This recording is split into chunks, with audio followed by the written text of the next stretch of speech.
रेडिओची एक सुरम्य आठवण. हे सगळं आपण अनुभवलं आहे ते परत एकदा जागवा. आकाशवाणीचं हे मुंबई केंद्र आहे. नमस्कार श्रोते हो.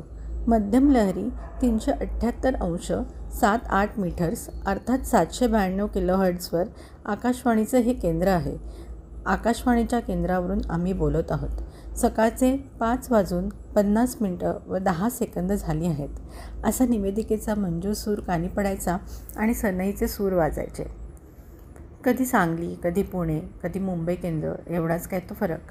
बाकी कार्यक्रम सगळीकडे तितकेच सुरेल आणि सुंदर. हे सगळं काय आहे तर एकेकाळचा रेडिओ आणि आमचं जीवन.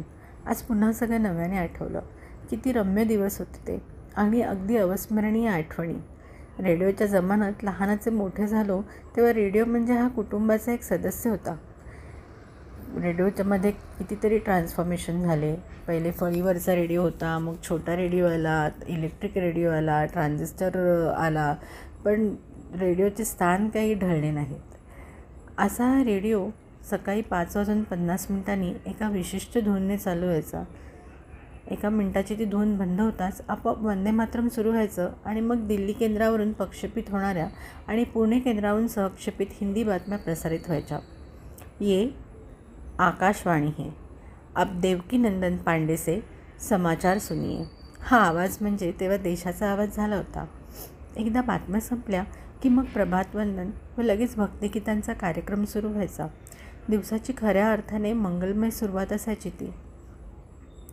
घनश्याम सुंदरा श्रीधरा अरुणोदय झाला, उठिला बकरी वनमाळी उदया चढी मित्र आला.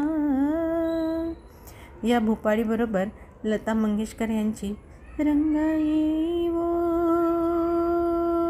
रे,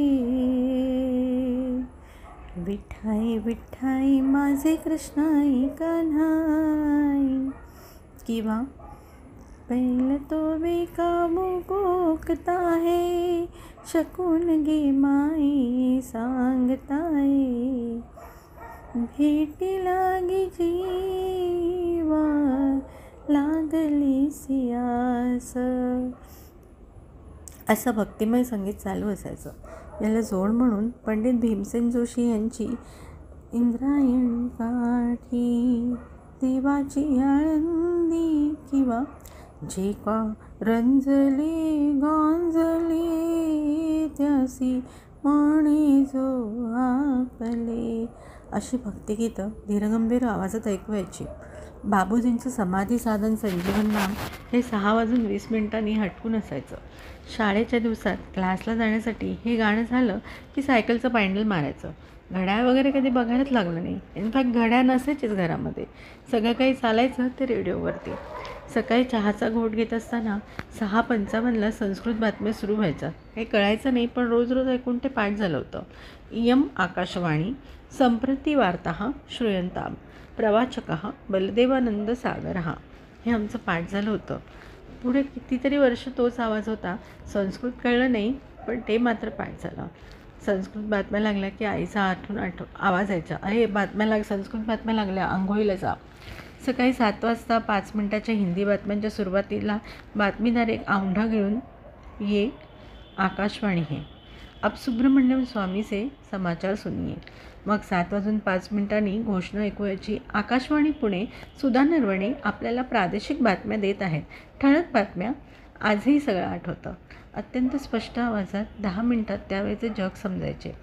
सकाळी 8 वाजता हिंदीतून, मग 8:10 इंग्रजीमधून दिल्ली केंद्रावरच्या बातम्या प्रसारित व्हायच्या. 8:40 कधी नाट्यसंगीत, तर कधी चित्रपट संगीत, तर कधी भावगीते प्रसारित होत असत. 11 वाजता आकाशवाणी मुंबई केंद्रावरून कामगार सभा हा चित्रपट गीतांचा कार्यक्रम लागायचा.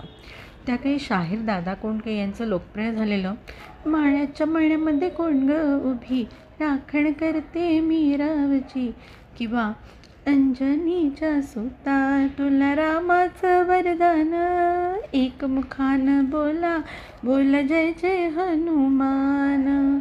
ही गाणी हटकून असायचीच आणि ऐकून ती आमची सगळी तोंडपाठ झाली होती. दुपारी 12 वाजता बाई माणसांची आवरावर होता होता माझघरातल्या गप्पा कार्यक्रम चालू झाला की प्रत्येकाला वाटायचं अरे आपल्या घरामधल्याच गप्पा चालू आहेत आणि सरूबाईंचा सल्ला अगदी वडीलधारी मंडळीने दिलेला सल्ला वाटायचा. संध्याकाळी पुन्हा रेडिओचा ताबा मिळायचा. 6:30 वाजता कामगारांसाठी असा पुन्हा एक विरंगुळ्यांचा कार्यक्रम लागायचा. त्यात लोकसंगीत, लोकगीतं, कोळीगीतं, भारुडे अशा गाण्यांचा भरणा असायचा. शाहीर विठ्ठल उमप, अनंत फंदी यांची कितीतरी गाणी त्यावेळी ऐकली आहे. बिकट वाट वही वाट नसावी, धोपट मार्ग सोडू नको, हे गाणं आजही कानात गुणगुणतंय. संध्याकाळी 6:30ला शेतकऱ्यांच्यासाठी दररोज एक आपली शेती नावाचा अर्धा तासाचा प्रायोजिक कार्यक्रम लागायचा. लहान असल्याने शेतीतलं काही कळायचं नाही, पण झुळझुळवाणी खेळ वा पाणी, आणायचं कोणी सांगतो राणी, फिनोलेक्सनं आणलं पाणी, शेतं पिकली सोन्यावाणी, फिनोलेक्स ही मध्येच वाजणारी जाहिरात आम्ही बरोबर म्हणायचो. संध्याकाळी 7 वाजता मुंबई केंद्रावरून मराठी बातम्या लागायच्या. बातम्यांची वेळ झाली की अगदी सगळेजण जमायचे. 8 वाजता दिल्ली केंद्रावरच्या इंग्रजीमधून क्रीडा बातम्या आणि 8:05 दिल्ली केंद्रावरच्या मराठी बातम्या.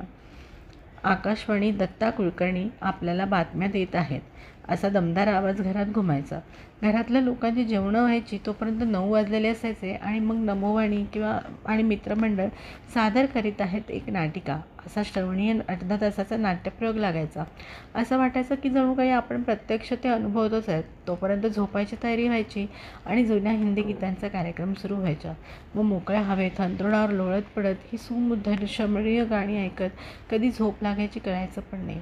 असंच रात्री 9 वाजता प्रसारित होणारा आणखी एक साप्ताहिक लोकप्रिय कार्यक्रम म्हणजे मराठी चित्रपट संगीताचा कार्यक्रम आपली आवड, ज्यात लोक पत्राने आपली आवडीची गाणी कळवायची. सूर्य मावळतीला गेल्यावर संध्याकाळी सांजधारा म्हणून भावगीतांचा कार्यक्रम चालू व्हायचा. अशी पाखरे ती किंवा संत वाहती कृष्णामाई अशी अनेक अरुण दाते आणि सुधीर फडके यांनी गायलेली भावगीते मनात घर करून आहेत. गंमत जम्मत हा लहान मुलांचा कार्यक्रम लागायचा आणि त्याची ट्यून खूप छान होती. गंमत जम्मत या गंमत जम्मत, तिथं आमची तोंडपाठ झाली होती. शनिवारी रात्री 9:30ला नाटकांचे, कादंबरींचे नभोवाणी रूपांतर चांगले असायचे. जास्त करून तेव्हा मराठी कार्यक्रम ऐकले जायचे, पण हिंदीही आम्ही ऐकायचो. मराठी सिनेसंगीत, शास्त्रीय संगीता, श्रुतिका चर्चा, कीर्तन, बाजारभाव पैकी रात्रीची टेकाडे भाऊजींची श्रुतिका, रात्रीची आपली आवड हे अगदी न चुकवण्याचे कार्यक्रम. दुपारी 2:30 वाजता विविध भारती त्यातील फौजी भाइयों की खिदमत में सादर होणाऱ्या कार्यक्रमात मोठमोठे निर्माते, दिग्दर्शक, हिरो हिरोईन्स अशा ग्लॅमरस व्यक्तींचा आवाज ऐकायला मिळायचा. गाणी तर सुंदर असायचीच. आणि दर बुधवारी रात्री 8 वाजता रेडिओ सिलोनवर लागणारी बिनाका गीतमाला, कुठल्या आठवड्यात कुठलं गाणं कुठल्या नंबरवर आहे याबाबतचा 1 तासाचा कार्यक्रम लागायचा. त्यात अमीन सायानीचं निवेदन, भाइयों और बहनों तो चलो देखते हैं इस हफ्ते में पायदान नंबर 4 पे कौन सा गाना है, हे असं त्यांनी म्हटलं की आमच्या घरामध्ये त्याच्यावरून पैजा लागायचा. मग कुठलं गाणं जिंकलं ह्याच्यापेक्षा कोणाचा अंदाज बरोबर राहिला ह्याच्यामध्येच मजा यायची. इतकं जिवंत सादरीकरण की प्रत्येकाला अमीन सायानी यांचा आवाज आपल्या घरातला आवाज वाटायचा. बिनाका गीतमालाचा वार्षिक कार्यक्रम म्हणजे तर गाण्यांची मेजवानीच. त्या गाण्यात काळातल्या गाण्यांशी, त्या रेडिओशी आमचं भावविश्व अगदी निगडीत होतं. रात्री 9:15ला ईगल फ्लास प्रस्तुत इन्स्पेक्टर ईगल यांची विनोदी मालिका लागायची. तर हवामहल कार्यक्रमात वेगवेगळ्या पुरातन ऐतिहासिक वास्तू स्वतः इतिहासकथन करायचा. फौजी भाइयों की पसंद के फिल्मी गाणे जीवाचा कान करून ऐकायचो. या कार्यक्रमासोबत मदमस्त गाण्यांचा जो सिलसिला सुरू व्हायचा तो थेट रात्रीपर्यंत. बेला के फूल कार्यक्रम संपता सर्वजण निद्रादेवीची आराधना करायचे. तुमच्याही रेडिओच्या काही आठवणी नक्की असतील. अशा कितीतरी रेडिओच्या आठवणी मनात आजही घर करून आहेत. निर्जीव असला तरी तो घरातील प्रत्येकाचा आपला हक्काचा सदस्य होता. एक वेळ आपण चुकू, पण तो मात्र कधीच वेळ चुकवायचा नाही. टी व्हीच्या काळात जरी डोळे सुखावले असले तरी कान आणि मन मात्र त्या जुन्या आठवणीत गुरफटून राहिले. हा रेडिओ आमचा सुखदुःखांचा साथी होता. या सर्व गोष्टींची झालर लाभल्याने आमचं बालपण आठवलं की अजूनही मन हळवं होतं. असा हा लेख व्हॉट्सअपवर आला आहे. कोण लिहिला आहे अज्ञात आहे, माहिती नाही, पण मला खूप भावला आणि माझ्याही रेडिओच्या आठवणी माझ्या मनात जाग्या झाल्या. जसे याने म्हटल्याप्रमाणे सकाळ अगदी 5:05 घनश्याम सुंदरानेच व्हायची. त्याच्यानंतर दिवसभर गाणी ऐकत ऐकत वेगळ्या टाईपची मराठी भावगीतांपासून ते भक्तिगीतं, मग रोमॅन्टिक गाणी, मग हिंदी गाणी. अगदी रेडिओ म्हणजे अगदी साथी होता दिवसभर आपल्यावर राहणारा. आणि सगळ्यात सुंदर आठवण म्हणजे रात्रीच्या नीरव शांततेमध्ये अगदी सुंदर आवाजामध्ये लवगुरू किंवा तत्सम शांत अगदी सुमधुर जुन्या हिंदी गाण्यांचा कार्यक्रम लागायचा. याद किया दिल ने कहा हो तुम, किंवा रात की हम सफर तक के घर को चले, खोया खोया चांद. हे ऐकत मन काही एक वेगळ्याच तरल दुनियेमध्ये जायचं. ह्या सगळ्या आठवणी हे ऐकताना सगळं काही परत उफावून आलं. आजही अगदी लांबच्या कुठे प्रवासाला जाताना गाडीमध्ये यूट्यूब असल्यामुळे सगळंच दिसतं, पण तरीही रेडिओच जास्त ऐकायला वाटतो. FM वरतून ते लोक जेव्हा बोलत असतात तेव्हा असं वाटतं अरे हे आपल्याशीच बोलत आहेत आणि प्रवास अगदी छान सुखाचा होतो. तर अशा रेडिओच्या आठवणी मला ऐकल्यावरती हा लेख खूप आवडला आणि मला तुमच्या सगळ्यांबरोबर शेअर करायचा वाटला. तर कसा वाटला तुम्हाला आम्हाला नक्की कळवा. धन्यवाद.